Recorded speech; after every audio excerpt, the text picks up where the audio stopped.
जो सरकार आपके अधिकारों को लूटने का काम कर रही है, उस सरकार को मिट्टी में मिलाने का काम भी 2025 में हम लोग करेंगे। जो सरकार बहन बेटियों की रक्षा नहीं कर पा रही है, गरीबों, दलितों, पिछड़ों, आदिवासियों, मुसलमानों की रक्षा नहीं कर पा रही है, वो सरकार कानून व्यवस्था का ढिढोरा पीटना बंद करे।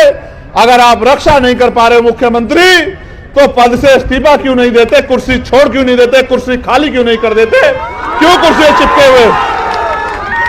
सांप भी चंदन के पेड़ से नहीं लिपटता, जिस तरह से आप कुर्सी से चिपटे हुए हो। जनता ने आपको इतनी बार मौका दिया और आपने हमेशा जनता को धोखा दिया।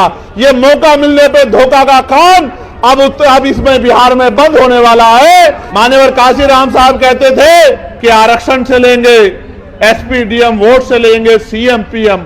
उन्होंने ये भी कहा कि मान लो तो हार और ठान लो तो जीत। अगर आप ठान लोगे तो ये निकम्मी सरकारें भी हटेंगी और आपके हाथ में भी ताकत आएगी। बाबा साहब अम्बेडकर कहते थे, political power is the master की, इट इज द मास्टर की which you can open each and every lock. Political power यानी राजनीतिक सत्ता वो चाबी है जिसके द्वारा आप सारी परेशानियां यानी कि सारी समस्याओं के ताले खोल सकते हैं। आप मुझे मौका दे दो, आजाद समाज पार्टी भीम आर्मी के हाथ मजबूत कर दो। अगर आपका एक बच्चा बेरोजगार घूम जाए तो फिर चंद्रशेखर आजाद से सवाल करना। मेरे साथियों, यहां के नेताओं को आपने भरोसा किया।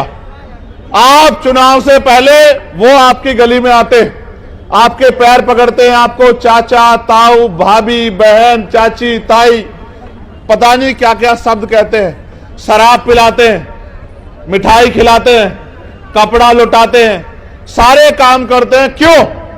क्योंकि बाबा साहब अम्बेडकर ने अपने 4-4 बच्चों के कुर्बानी देके आपकी उंगली में वो शक्ति दी है, जिसको चाहे कुर्सी पे बिठा दो और जिसको चाहे कुर्सी से गिरा दो। अगर ये वोट की शक्ति आपके पास नहीं होती सम्मानित साथियों, तो आपकी बस्तियों में पैर रखने के लिए कोई नहीं जाता।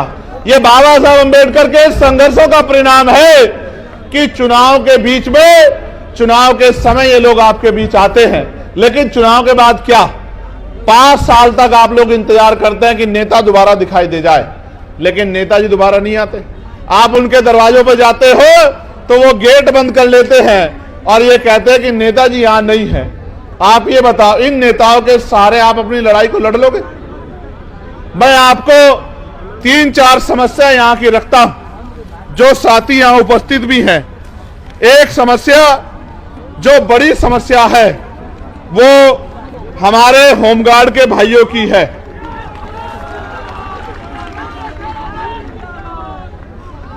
जो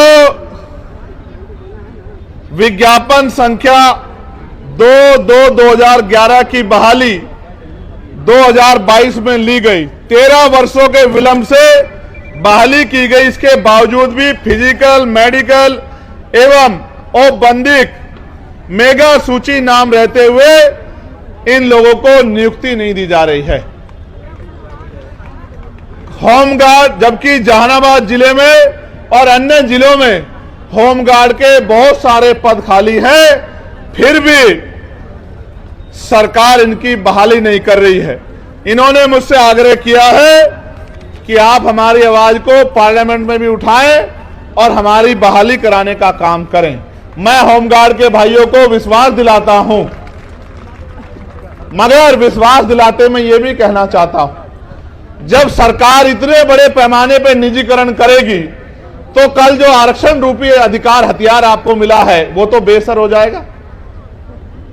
जब सरकारी नौकरी नहीं होगी तो सामाजिक गैर बराबरी आज भी इतनी है, तो दलित पिछड़ों के बच्चे यहां जाति व्यवस्था के आधार पर चमार, वाल्मीकि, पासी, धोबी, कोरी, खटीक, कुशवा, मौर्य, साके, यादव, जाट, गुर्जर, निषाद, जिसको सैनी आपके यहां कहते हैं, कश्यप, पाल, प्रजापति, इनके बच्चों को कौन कुर्सी पर बैठने देगा? आप मुझे बताइए।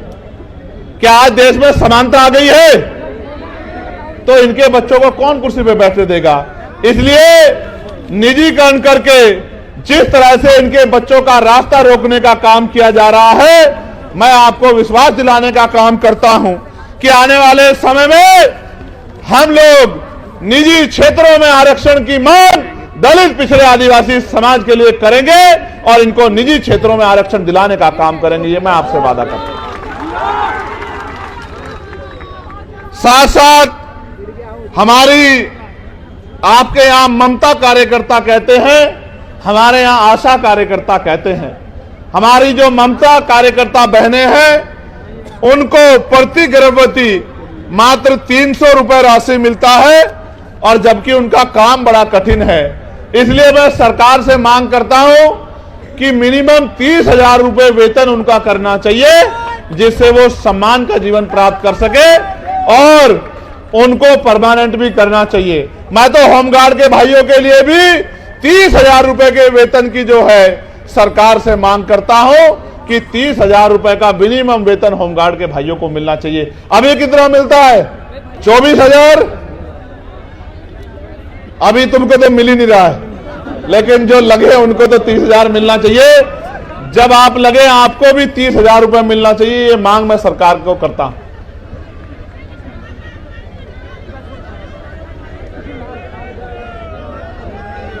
ज्वाइनिंग नहीं हो रही है ना,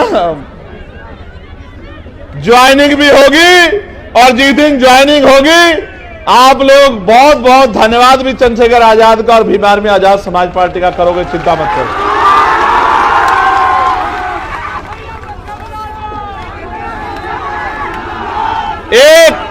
एक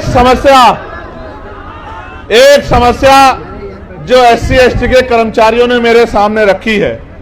बिहार सरकार द्वारा अस्थायी स्थानापन्न कार्यकारी व्यवस्था नियमावली 2023 के तहत रोस्टर स्थगित रखते हुए अनुसूचित जाति जनजाति कोटि के अनुमान्य 17% पदों को फ्रिज रखकर शेष 83% पदों पर मूल कोटि की वरीयता के आधार पर प्रोन्नति के पद सोपन में विहित वेतनमान के साथ उच्चतर पद पर कार्यकारी प्रभार माननीय सर्वोच्च न्यायालय में लंबित सिविल अपील संख्या 4800/2017 में पारित होने वाले अंतिम आदेश के फलाफल से प्रभावित होने की शर्त पर दिया जा रहा है, जबकि अन्य वर्गों के लोगों को आरक्षण का लाभ मिल रहा है। इसकी वजह से जब प्रमोशन नहीं हो रहा है तो बैकलॉग भी